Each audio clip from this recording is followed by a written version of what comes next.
All right, everybody, we're live. Welcome to another Hello. Thursday evening, Thursday night, depending on where you are, episode of Carnivore Mastermind. I'm excited to be here with everybody tonight. And we have got, let me turn your names on over here. What's happening? There we go. A lovely panel of carnivores here to chat about exercise this week. I've been kind of studying up on this as I've recently added more exercise back into my health routine as I'm having more energy and feeling better. And I kind of wanted to, dive a little bit deeper into what really is the best way to exercise. What are some of the myths that maybe we believe about exercise that aren't necessarily the healthiest? Just like there's a lot of speculation about, the mainstream efforts in the nutrition space to, tell us what we're doing, and most of us have discovered that that's not optimal advice. I think that also pertains to the fitness exercise realm as well. And so I wanted to invite some guests on tonight to share personal experience, obviously, and thoughts about what you guys think about exercise, what you're doing for exercise, and that's what I asked all of you in the poll of the week this week, and we got a pretty good response, over 300 votes, 333 votes. So I just asked you, like, what kind of exercise do you do? And then leave a comment, like how much, how often, type of thing. And the choices were mostly walking, strength and resistance training, running and cardio, a combination of cardio and strength, and maybe playing a sport or other. And 52% of the votes went to mostly walking, which I kind of expected. And then second place was 25% at strength and resistance training. 17% voted for a combination of cardio and strength. And then kind of tying towards the bottom end of things, 5% said sports other, and 2% said only running and cardio. So I was kind of happy to see that because that's going to be sort of my soapbox for tonight is talking about chronic cardio and the overabundance of cardio and how that's probably not a good idea for the vast majority of us. And then we got a lot of comments this week, which was cool to hear what all you guys are up to as far as exercise goes. So I wanted to highlight some of those before we get started. So RH Shrimpton, I'm reading from a little bit of a distance away here, says walking and hiking outdoors plus hit sprinting on the treadmill two to three times a week plus weights one time per week. The sprinting has been a game changer for me. That's what I hear from people that are sprinting, which I'm not doing yet, but we'll talk about that in a little bit. Tessa Newton says weights and cycling, best of both worlds. Girovic Gee, I'm not sure if I'm pronouncing you right. I'm a mixed bag, primarily focused on kettlebell and barbell movements, with cycling and yoga here and there. Used to do many other sports in the past, but family commitments do get in the way. That's definitely something that happens, right? We don't always have time to do all the things that we like in this category. User YS4RN7 new 2 says walking really is king. I only started running because my walks were up to 2 hours a day and I just didn't have that much time. A couple of you mentioned farm chores or having chickens. Lisa Rich lives on 5 acres, and so you're kind of sounds like you're always moving, but then also going to the gym for some resistance training, sprinting, and hiking. Raina Store, I just saw your comment before I jumped on here today, and I think this is really interesting. I think you're going to be surprised when we go through this conversation about how well you're doing. Because you say, for me, I have to set a timer and move for 5 minutes every half hour or so all day long. I can't sit still for too long and I can't stand for too long. Exercise is an all day effort in this way. So you do some stuff, then till your timer goes off, then you move, and then you stretch for 5 to 10 minutes. And then you're saying you envy those who can actually exercise. It's one of the things that you hope Carnivore improves. You have lupus. So we're going to talk about that and why that strategy is actually really a great one as we go through tonight. Sammy Jane Casper says cardio, walking, bicycle, jogging, dipping into a little yoga. Yep, I'm a yoga fan as well. So we got lots of yoga, Pilates, strength training. I saw lots of walking, lots of cycling, hiking, RIS 6647, daily farm chores. That's a lot of, lifting and moving around all day. Hyperion carnivore. I'm a meathead. I lift heavy stuff. Walking dogs. So you guys are active. That's great. And it sounds like everybody's happy with, except for Chris says, where's snoozing as the option? Where's nap time? Some days I ask that same question. So that was pretty cool to see everybody's responses this week, as far as what you're doing. So that's a topic for today. It's looking at what's healthy, what we're doing, what we may want to improve on. And so we'll go around and we'll start with Cammie and give us your thoughts on the topic for this week.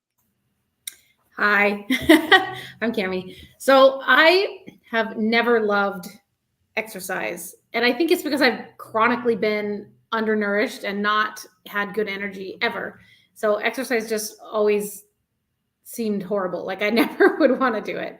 So I have walked a little bit. I did start sprinting like in the fall last year, and I enjoyed it, and I did it through the winter, and then I stopped, and I never quite got back to it. And I can tell that my legs are not as strong, but I think I still have enough other health problems that the sprinting wasn't the miracle for me that it maybe was for other people.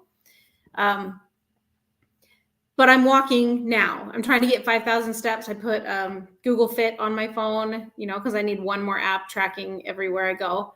And I'm just trying to get in 5,000 steps. And my opinion is that if somebody said, do you have to exercise to do carnivore? I would say absolutely not. Let's not even think about exercise. Let's just work on what you're eating, change that over and think about the food. And then we'll deal with your moving your body completely later. I think you can just stop and wait, and you just need to work on the food portion. That's what I would tell somebody. But I do believe that moving your body, it's always going to be better, and you're always going to feel better if you can find a way to do that makes sense for you and doesn't freak your body out or stress you out and just make life more difficult. I think the stress of trying to make yourself exercise can be harmful. So that's kind of where I'm at with exercise. I like walking and maybe riding my bike a little. Yeah, I miss riding bike. I used to love doing that. And I don't even have a bike anymore.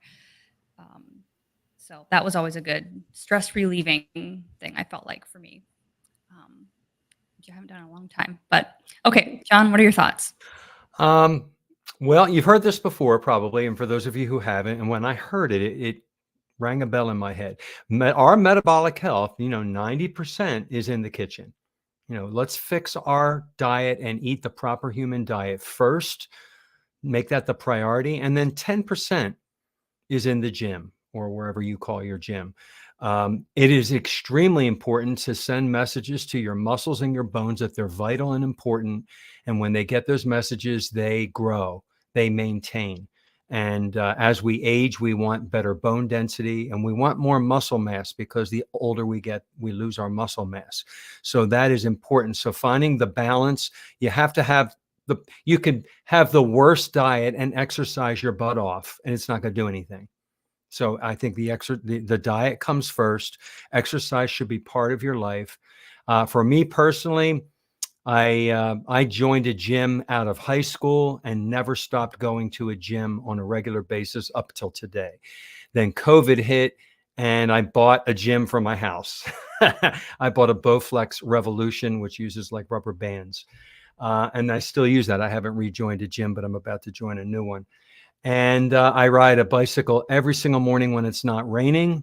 I let the sunshine hit me in the face for my circadian rhythm. I love being out in nature. I don't think of it as a chore because I've made it such a routine. I put my earbuds in and I'm listening to Dr. Berry or Dr. Chafee or somebody while I'm riding and inhaling the fresh air. Everybody's going to work. I'm retired, so I have the privilege of doing that. And that energizes me. And as soon as I get back from my bike ride, it's my Bowflex Revolution workout. Do biceps and back and shoulders on one day. I do triceps and chest on another day. I do abs every day. I do calves and legs and thighs on the third day, and I rotate. Then I take a day or two off because what a lot of people don't talk about is resting. You have to allow your body rest time. You should not be working out the same muscles every single day. It's not healthy for those muscles. Lots of little things I learned along the way. Everybody's different, obviously. And you have to find out what works for you. Something that a doctor online taught me is make it enjoyable. Do it when you're walking your dog. Make it something that's part of enjoyment that you look forward to. It should not be a drudgery. It should not be something that you force yourself to do that you hate. I mean, maybe just to get started because you're not used to it. But when we make something a routine and repeat it 30, 40 times, we miss it that 41st time. We want to continue to do it.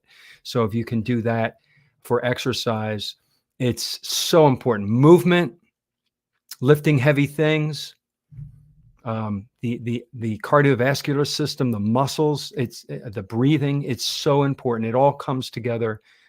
And if I know I'm talking too long here, I'll end it soon. You think about how our ancestors lived and ate and worked, and it was incorporated in their lives. They hunted, they stalked their prey, they ate meat, they ate the flesh of an animal, they worked all day to get it. They were exercising and they were eating properly. Today we are cushy. We've got air conditioning, electricity, we have a washing machine and a refrigerator. Everything is being done for us. So now we have to go to a gym. We have to make ourselves get on a bicycle. So think about the human beings of years ago, and we are meant to work our muscles and our bones, and we are meant to eat the proper human diet. Agreed. Yeah, and you brought up a bunch of things that I have like 4 or 5 pages of stuff here just in case that I was like I want to remember to get into, and you brought up a lot of good points. The first one I think is, and this pertains to my experience too, like, so I've always sort of had like a really active lifestyle, I would say. Like I had a very active job. I've mentioned several times I worked in restaurants for, my main career for a long, long time. And so, you're always on your feet, but you're always moving, you're lifting things, cases of product and bus tubs and, cleaning and running food. Trays are heavy, balancing things. Like there's a lot of actually really well-rounded movement that I feel like you get in with that type of work. And I know there's a lot of jobs like that where you pretty much get this, not necessarily like primal movement, but you get in a lot of like bending and lifting and walking and reaching and twisting and all these things that are sort of the foundational functional movements in just by doing your work. And so I'm kind of grateful for that because I always felt like I had this sort of baseline of aerobic fitness just from doing what I would normally do. And then I've always liked biking, walking. I've never really been into running a whole lot, although I've tried every now and then, swimming, things like that. And so, but I've definitely had this mentality of pushing yourself, like wanting to push myself, wanting to improve. But I think I had some sort of misconceptions about how that actually apply, like how you actually do that in terms of how hard you push yourself in your workouts. And that's kind of what I've been researching a little bit more that I wanted to talk on too, from because it applies to an ancestral perspective. I think it makes a lot of sense from that lens, just like our nutrition makes a lot more sense from that lens. And when we talk about stress and all these other things that affect our health, exercise can play a very beneficial role, but it can also play a very harmful role. It can really tax you and stress you and age you faster and cause inflammation and kind of have the opposite effect if we don't do it correctly. And so that's something I've learned, kind of going from one extreme to the other, where I was, always very active, always very into being fit. I did yoga for probably 12, 15 years. Very, very frequently, 3, 4, 5, sometimes 6 days a week for years. And so, but when I got to carnivore again, this last time, I felt like I had hit this total burnout where I just like, I bottomed out. Like I had no energy, super, super tired. And that's when I was like, okay, I've got to go back to um, carnivore. I got to go back to what works. And basically stopped exercising because at the time I was trying to do these like moderate intensity, 15 to 20-minute cardio things with Ben. It was just like kickboxing or just, nothing crazy. But I would do that and be like, I couldn't get up for the rest of the day. I was just like, I'm so tired. That just would wipe me out. And so I kind of went to, to the opposite extreme. It's like, well, I'm not going to do anything stressful, nothing at all, because clearly my body can't handle it right now. And it's taken me this long, almost a year, to really get back that energy where I'm like, okay, I can do some yoga. I can do some Pilates. I can do some, a little bit of this or that, and then stretch and then not feel totally, totally burnt by that. And so that really got me interested in it's like, okay, well, was I doing it right all this time or was I doing it wrong? Or what was I, what about it? Was I doing it right? What was wrong? And so really what I've learned, and to kind of frame it in this ancestral perspective, is that, you know, if you think about what we would have done as hunter gatherer tribes or societies, we would have basically been doing like John, what you were saying. We would be moving basically all day, but it would be this low level, low intensity movement. We'd be doing a lot of walking. We'd be crouching. We'd be hiding behind something, but in a weight bearing position, right? Probably looking for something. And then we'd be, gathering things. So you'd be crawling, crouching, bending, reaching, doing those types of things. But we wouldn't have been just like jogging, or running for endless miles unless we were traveling or something like that. But it probably would have been more like walking, you know what I mean? And then obviously there's the fight or flight situation or the hunting situation where you would be basically going at an all out, full exerted effort for a brief period, right? To escape something or to chase after and hunt something down. And so that's really the pattern that our genes expect. That's what our bodies are adapted to, just like they expect to be fed a certain way. Um, it expects us to move within those parameters, or there's hormonal things that can happen that are not good there. So I feel like there's sort of been this overall message that I've at least heard a lot in the fitness space where it's like, if it doesn't hurt, it's not working, no pain, no gain, like, go hard or go home every single time.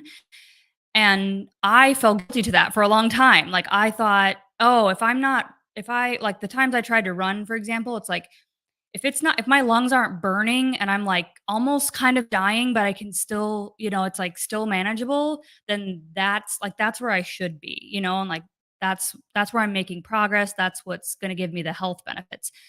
But that is what I'm discovering is like probably the absolute worst thing you could do chronically, is to do this level where you're not in anaerobic exercise. So anaerobic exercise is what uses oxygen, right? And that is where we can primarily burn fat.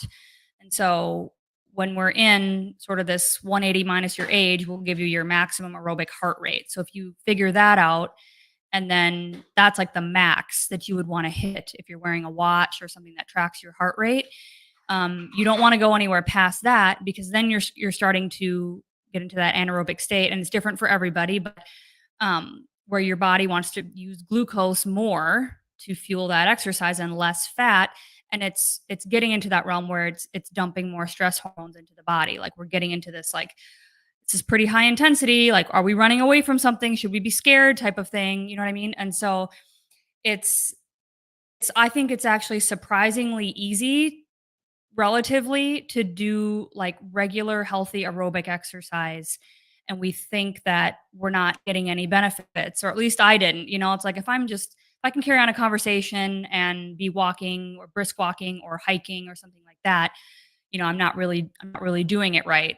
But that's actually optimal is what I'm, realizing. And then with the occasional sprinting, like Cami, you mentioned, I was hoping Christy would come on and talk about sprinting because I know she always talks about that, how she loves that too.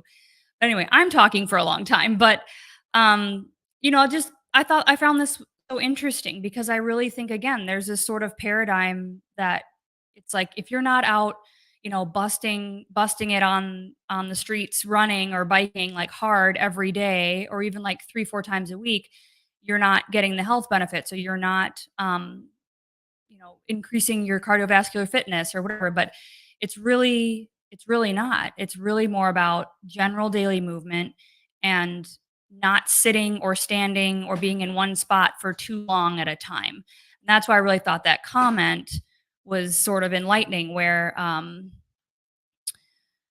let's go back here.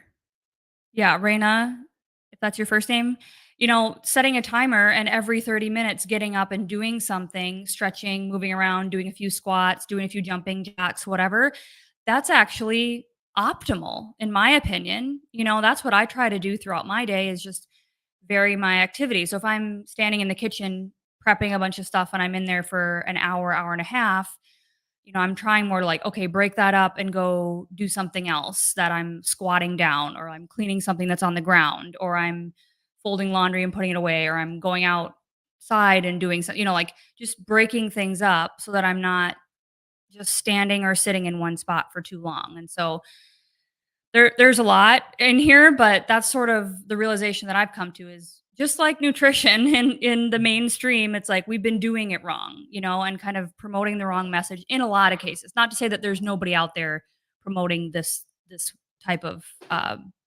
approach, but I just think it's good to consider. Like, are you pushing too hard? Because sometimes it's kind of hard to tell when you break out of that aerobic zone and you get into that anaerobic zone. So anyone else have a Yeah. thought? Yeah.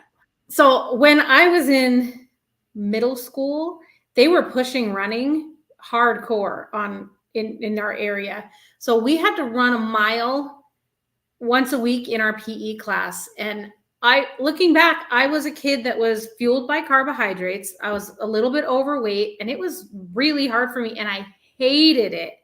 And it was miserable and we did it every single week. And it made me hate exercise. And I don't think it did me any good. And I think that you can't force that kind of too hard of exercise onto people that are not fueled the right way and are not well. And I think it definitely does more harm than good.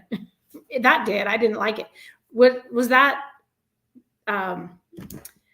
carnivore teacher? I mean, you're more my age. Is that what they did when you were young too at school? Yeah, my memory, I went to public school.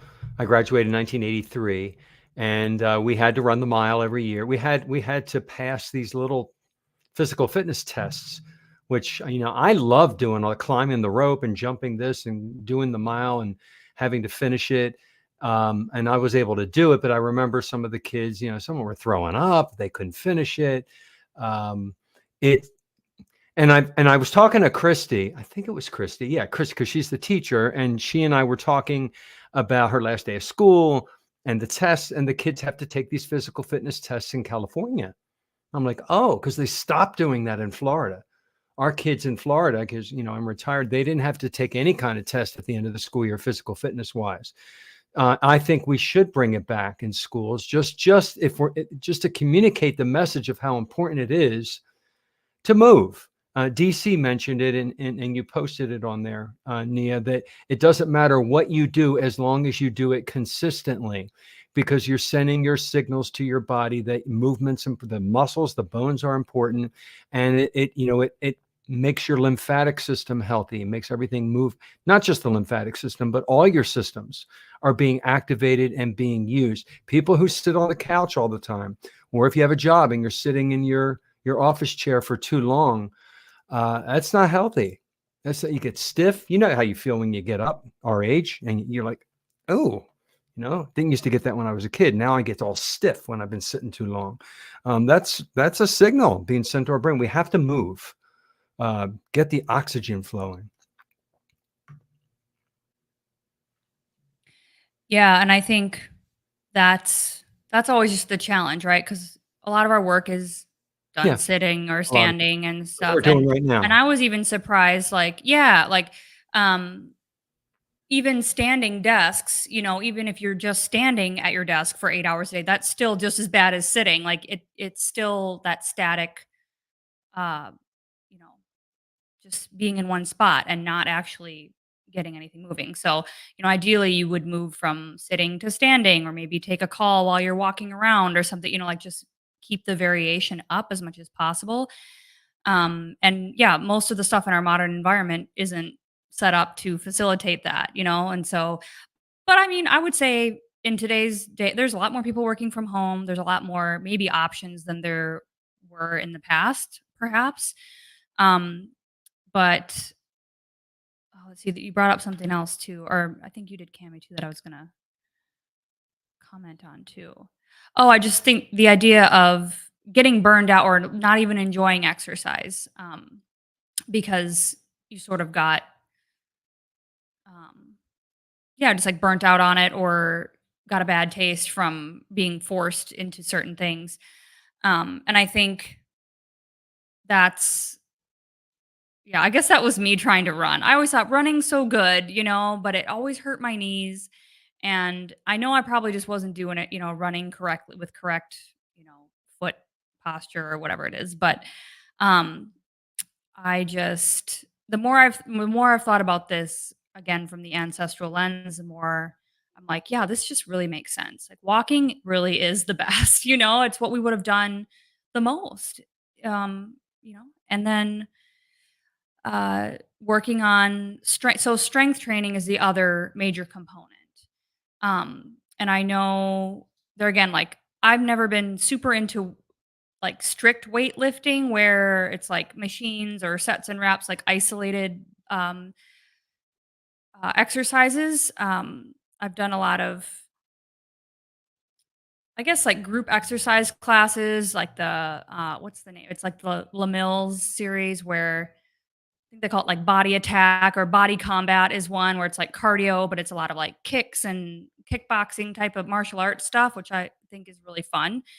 Um, which can actually put some muscle on you. But there again, like I feel like yoga and body weight stuff has always been sufficient for me. There have been times when I've lifted weights and stuff, but I really feel like again, as I learn more and I understand my body more, it's like nothing operates in isolation, right? So even like a bicep curl, we think about just, the agonist and the antagonist and what's happening, right here, but really, everything's connected through fascia, everything's connected through like all the connective tissue um and that goes for, any type of movement. And so a compensation, if you have a knot in one shoulder, like that can affect the way you walk. That can affect your gait or vice versa. If you have an ankle injury, I had two ankle injuries from playing soccer in like middle and high school. And I still to this day, like one of my ankles is wobbly and kind of weak. And it's like, I really need to focus on strengthening that. You know what I mean? Because it affects how my gait. And then I notice my hips are off. And when I got adjusted at Hack Your Health, he told me about like which one of my hips was rotated which way. And I thought, I think it's because of that ankle. You know what I mean? So it's like all this stuff works together. And it's so interesting because, again, with looking at movement more intuitively and functionally, I think we can learn so much more about our own bodies and like what is appropriate for us. So that's really how I'm kind of structuring getting back into fitness myself now is just this gentle, not forcing, not pushing, not, go big or go home or, or I'm not good enough type of a thing. It's like just go wherever my body kind of leads for that day and for the amount of time and the amount of effort and then be done. And if I'm super tired, I don't do anything. I don't force it. Or if I'm feeling really good, I'll push harder a little bit. So it's like it really is this individual thing that can be fun to track and be fun to kind of measure different things and like figure out where your heart rate is and all this kind of stuff to improve, but also it can be this really beautifully intuitive practice as well, where you really figure out like how do I align? How do I balance myself out? How do I correct this neck thing that I have where, from looking in it's like you get all this tension, right? How can I correct that from a full body perspective? And so I just find that super fascinating.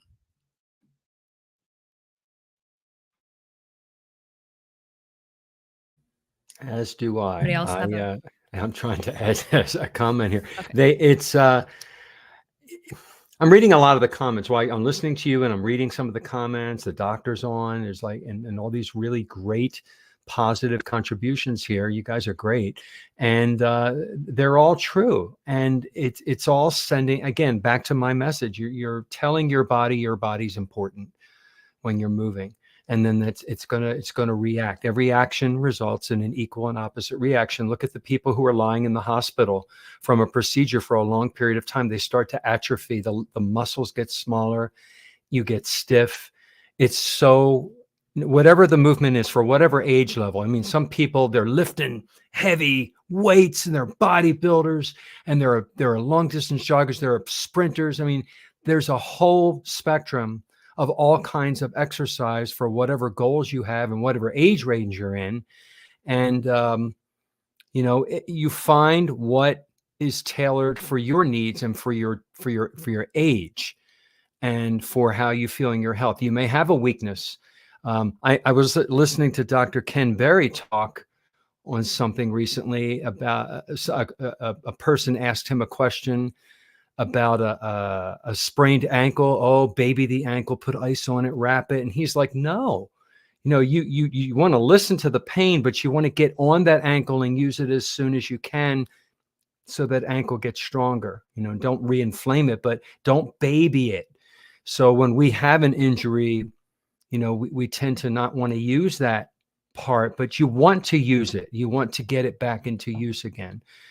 And I think a lot of athletes are given that message as well. I mean, you have to nurture something and not overinflame it, but there is a time where you have to reintroduce it and get it back into strength.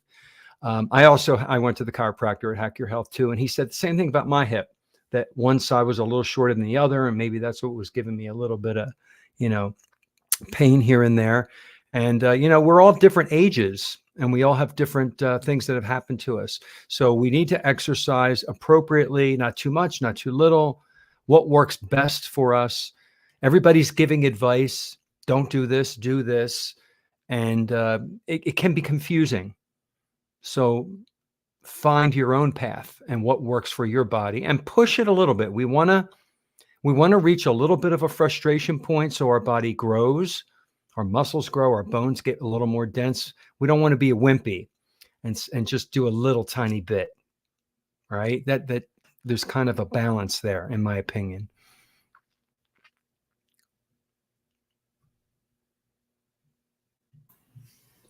So help me figure out.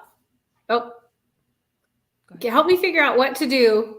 I have a job for the past couple months, and some days I find myself in the car driving for like 4 hours in a row, and then I get out and my hips ache and I can hardly move, and so I just need some what can I do to make that better? When I took a trip I live in Florida, and I took a trip up to Pennsylvania a few times in the car. And I know that feeling, because you want to go as far as you can before you have to stop to go to the bathroom, but you get out, and I feel like I'm almost 59 years old. I feel like an old man when I get out of the car. And you stretch, do some stretching. You can do squats. And that's going to really make you feel good after the squats are finished. Lean up against the wall and stretch your hamstrings and your calf muscles, and that's all you can do. And then you get back in the car and you sit for another 4 hours, and you're going to be stiff again. But if you imagine sitting there for 8 hours or 10 hours, it doubles up. So you have to take a break and stretch. Even if you don't have to go to the bathroom, get out and stretch. I guess it's important. Yeah, maybe I'll make like a truck workout video. Yeah, that's a good idea. What to do at rest stops, right? When Yeah. you're this blue beard Well, truck. for a shameless plug, I actually filmed this one today that'll probably go up tomorrow. Um, kind of what I do, which are like I'm calling them movement breaks, and they're just like 10 minutes where it's like, hey, let me just do a few of these XYZ things, just to break it up and get off my chair or whatever, um, and get some things in. And so I try to do something like that, twice, 3 times a day in between whatever else I'm doing. And that seems to help. Cause I mean, and I'm a huge like hip opener freak. Like I love, cause I think we hold so much, like the hips and the core, like that's the foundation for all of our movement, right? Like that, the core strength and like the glutes, the hamstrings, quad, like that area is where so many so many of us get tight, or we get so many imbalances is what I'm trying to say there. And that affects everything else from top to bottom. And so if we don't have enough strength and stability in that area, then we're not going to move with strength and grace, right? We're going to end up getting injured. But if we're tight and we have compensations there from sitting or standing or, any of the stuff we've been talking about too long, then that's going to bring pain and, it's going to be malaligned. So all the movement is going to be malaligned from there. So I spend a lot of time doing hip openers. They're my absolute favorite, because I think not only do we hold a ton of physical tension there, but there's also, some evidence to show that we hold emotional trauma in those areas, in those large muscle groups. And so a lot of times if you really start doing yoga, or you get into like releasing a lot of tension, especially in the hip area, it can be emotional. Like you can kind of have things come up where it's like, oh, I need to deal with this type of thing. I've had that happen like a good handful of times where I was like, why am I bawling right now in yoga class? You know what I mean? Like, what is this? And so, I mean, there's a lot of levels to go into all of this. Like, but I just think so, like I do hip stretches or hip openers whenever I get the chance, because I just feel like the most relief everywhere tension wise from that. And then um when yeah, I just feel like I move better. Like I can bend squat all the way down into like a yogic squat or a very low squat, where your butt's touching the backs of your legs, pick something up, like pick up my child and stand up without, pain or without struggling. And I feel like that's a pretty good indicator. It's like, okay, the mobility and stability balance is pretty good. Now, could I do that 5 times or 10 times in a row? Maybe not. But, being able to perform that movement is like, okay, that's a decent level of, flexibility, I would say. And so, okay, just a sec. So yeah, any chance I get, I do that type of stuff. And we do have a question here that I think I'll throw up from Darth Carnivore. Asks, do you tend to exercise fasted or post meal? That's a great question. Very good question. Yeah. Go ahead. I'll lead with that. You could do both, but I work out in a fasted state. I do intermittent fasting. My last meal I just had at 6 o'clock, and I'm not going to eat my next meal until about noon tomorrow afternoon. I don't eat breakfast. I have 2 meals a day, and I usually work out in the morning. I ride my bike at 7 in the morning, and I work out around 8. And I have done both ways, and I have more energy and more strength and more focus in a fasted state. My body's not busy digesting. My insulin isn't raised because of the protein that I ate. And it makes sense when you're fasting. Exercise is, I think, more efficient. I don't know if anybody disagrees. And then after you work out, a lot of people take a protein shake or whatever, which I don't do anymore. I used to years ago. Yeah, eat after, but just eat a regular carnivore meal after your workout. You're getting your protein and your healthy fats right there. But working out in a fasted state is great. I wanted to mention something about Dr. Peter Attia. I have his book, forget the name of it. I read it, and it's about living your life, making sure that your muscles, that you're healthy, so that when you age, you're still able to pick up your grandchildren and do all the things you did in your 20s and 30s. You can do it in your 80s and 90s.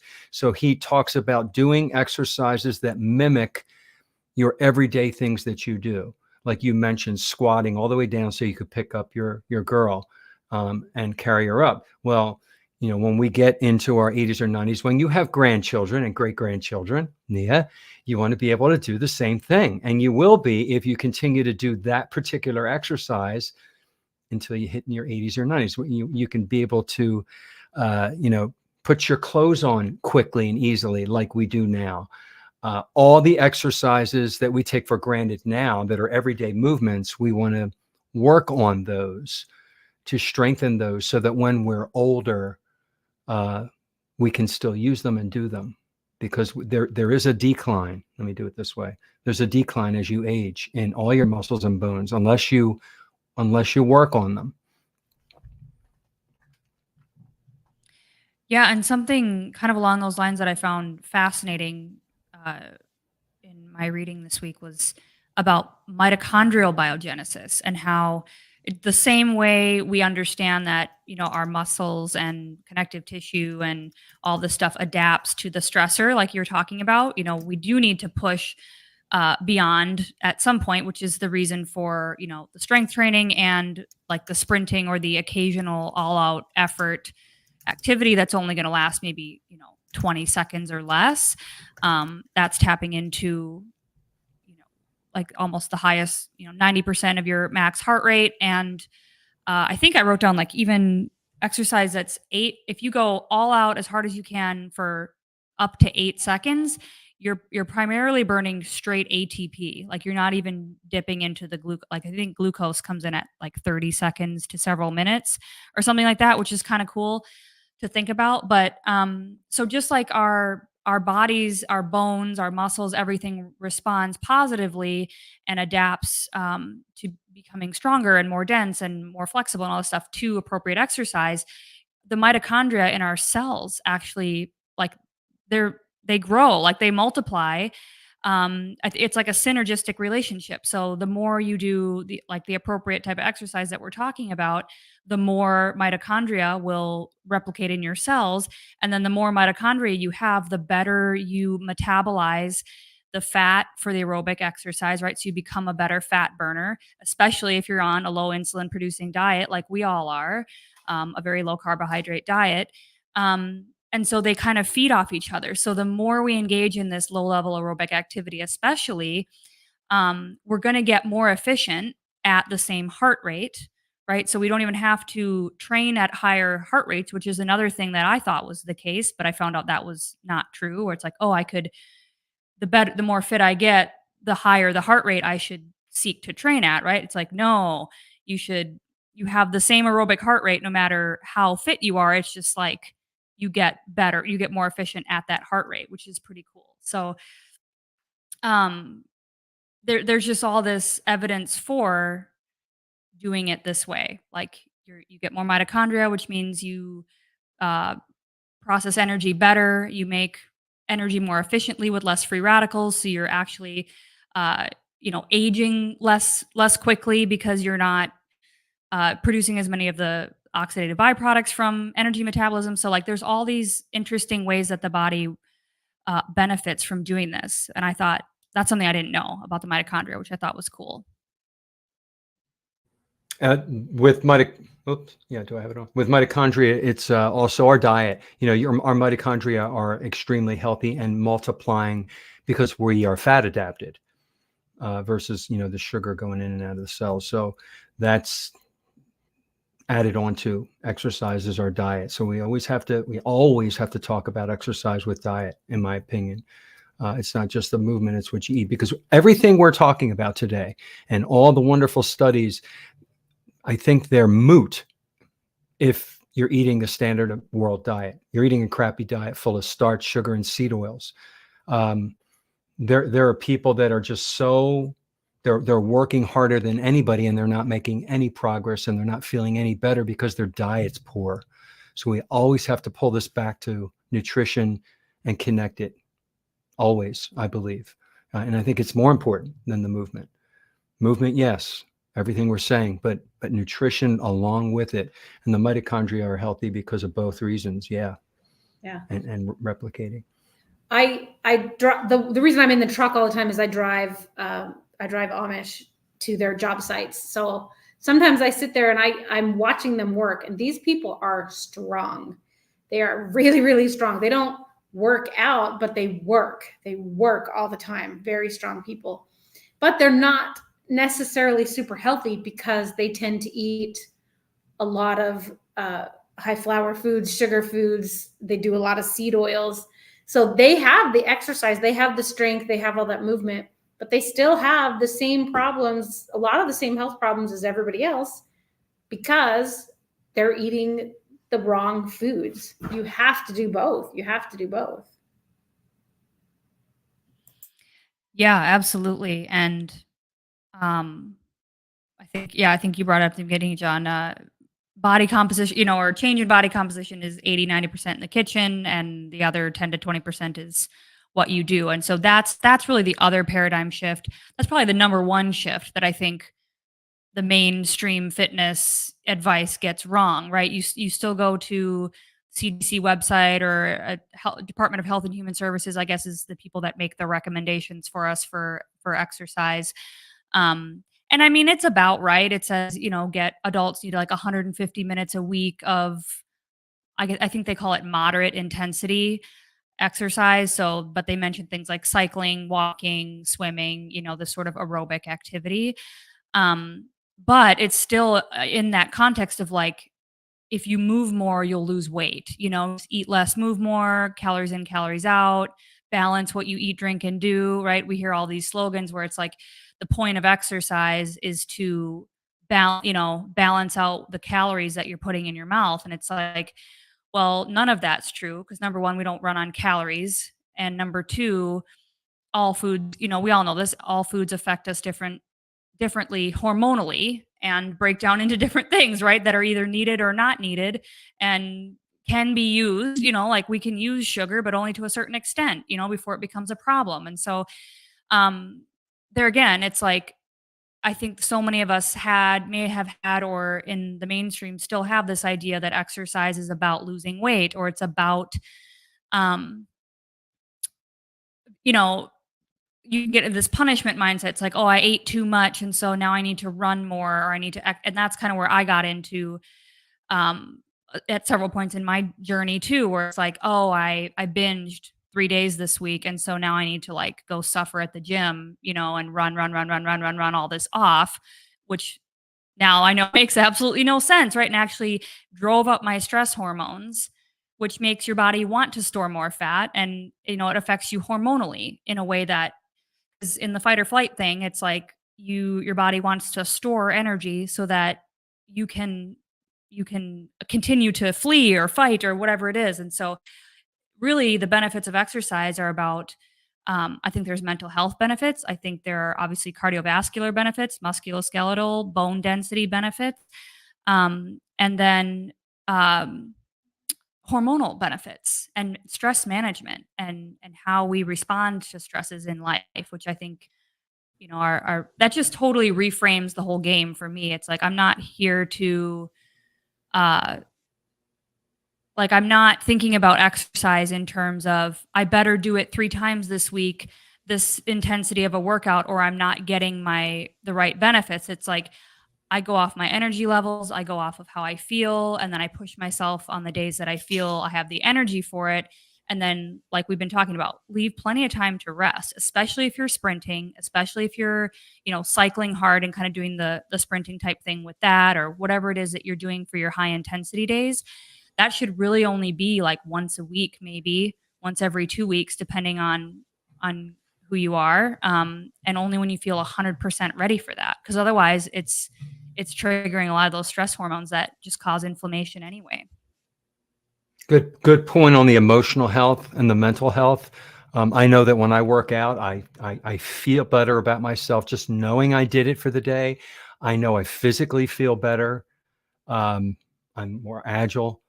um, stretching wise, and just emotionally. If you're talking about the spectrum of depression and extreme happiness, I'm in the middle because of the food I'm eating. I don't have my sugar highs and lows anymore. I don't have caffeine highs and adenosine and all that.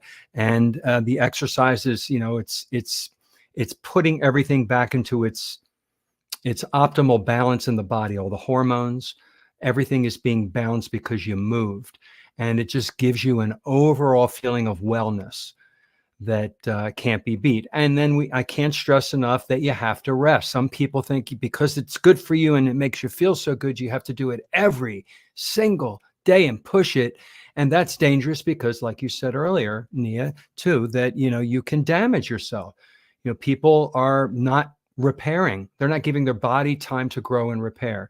So rest, taking days off is healthy. Just the sleep is healthy. And, during sleep time, we're regenerating, our all the different hormones are balancing as we sleep.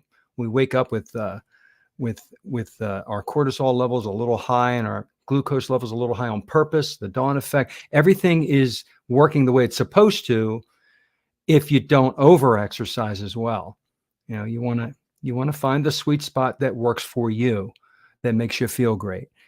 And, we do get guilted into eat less, move more, oh, I ate bad. Now I have to pay for it and run it off. And, one of the doctors I listened to said, okay, so you smoke 10 cigarettes. Is that going to, if you go run and jog on the treadmill for 40 hours, is that going to work off those 10 cigarettes?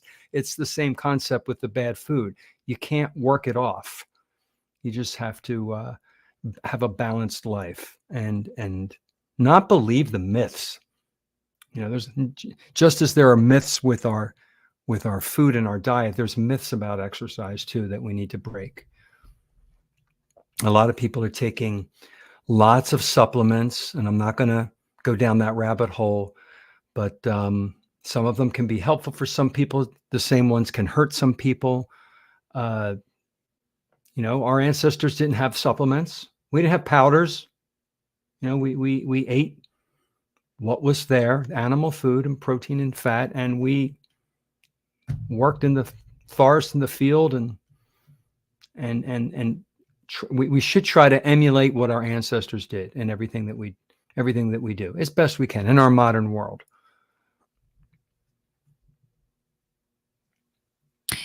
Yeah, I agree. And yeah, that's the approach I'm really trying to take more. And it's hard because that old mindset will creep in sometimes and I'm like, "Ooh, I want to like do this really hard thing," you know?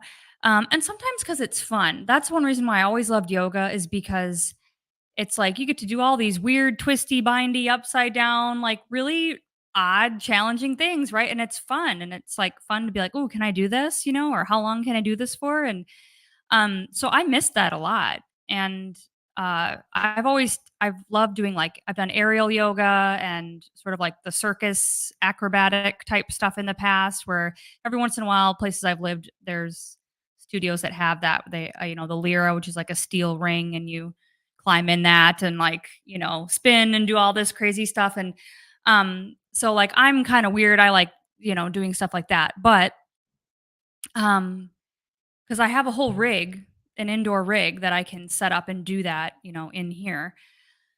And I tried doing that in January, February this year, and it was just still too much. And that's like painful for me to say because I'm like, I just felt so weak, It's like I used to be able to do all this stuff, and now I'm just like at the bottom, starting over. But I feel like, going through this transition with my diet and finally I think I'm tapping finally into the root of some of whatever has been plaguing me for my entire life, like I'm finally getting some energy back after almost a year, you guys. And digestion is finally normalized and my skin's getting better and I'm like figuring it out, and so like it took me a long time and I still have a ways to go, but that's just proof, Number one is nutrition, like we've been saying, the proper human diet and finding your place on that spectrum. And I think going carnivore is a great plan. And then if you can add a few things back in, that's fine. But it really does take the proper fuel first to get all that mechanism switched over to, okay, we're using fat for fuel now. Okay, we have the raw materials to build the cells the way that they were meant to be built, to build the hormones out of we have the cholesterol, we have the saturated fat, we have all these pieces that we've been missing, right? And then give your body that time to just heal and transition and adapt and walk and get in the sun and ground and like do all these things like we've been talking about on a lot of these episodes that are just sort of those foundational pieces. And then when you get the energy and it starts to come back, then start adding in, a little bit at a time would be my advice. Cause that's what has been working for me. I'm just going to mention a little bit about kids and exercise. So I have an 11-year-old, and so I'm taking her on walks with me, but she doesn't need to exercise because we're lucky and we live in places where she can go outside and play. And kids don't need to be told to exercise as long as they're not sitting in front of a screen. They're outside playing, they're kicking a ball, they're riding bikes, they're swimming. She just is moving all the time. It's very impressive. I would die even trying to do half of what she does. But kids are fantastic. Oh, there's a kid.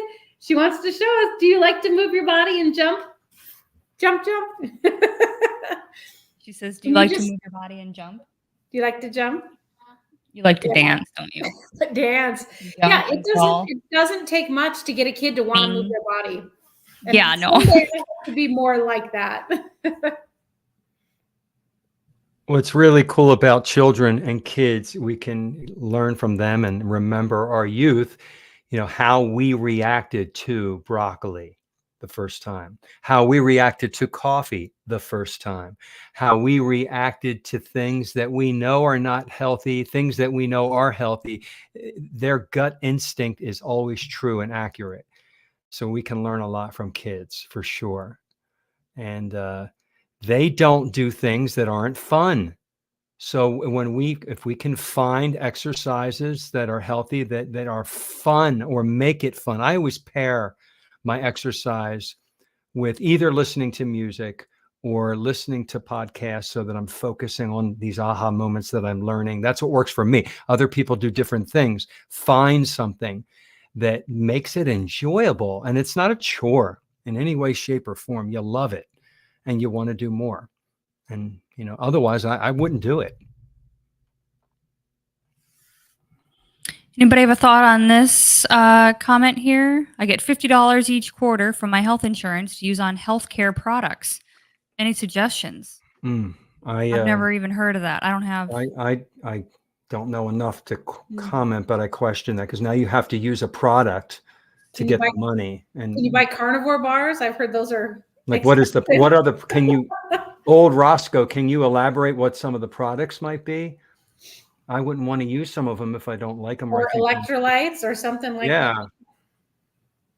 Just curious. What are the products? Yeah, it depends on what they consider healthcare products. Or hey, like maybe you could get like well, probably not. I was thinking like a glucose strips, like track your blood sugar or something, but probably not if you have, unless you have diabetes, maybe they don't. Dr. Nelson says a steak is a healthcare product. Yeah. If a company gave me a steak, I would take the $50 and eat the steak. Yeah, there we go. Yeah. Or vitamin D. Yeah. Yeah, I wonder if you could get anything that would be iodine, castor oil. I don't know. A lot of supplements, and DC will back me up on this. I don't know what the percentage is, but it's probably like 98% of them. If you read the ingredient labels on these bottles, they're full of other ingredients that are not natural. They're not healthy. They have to put them in there to stabilize it, or they're fillers, and they're not good for you. It's very hard to find supplements that would mimic the real stuff that you're getting from food, that have bad things in it.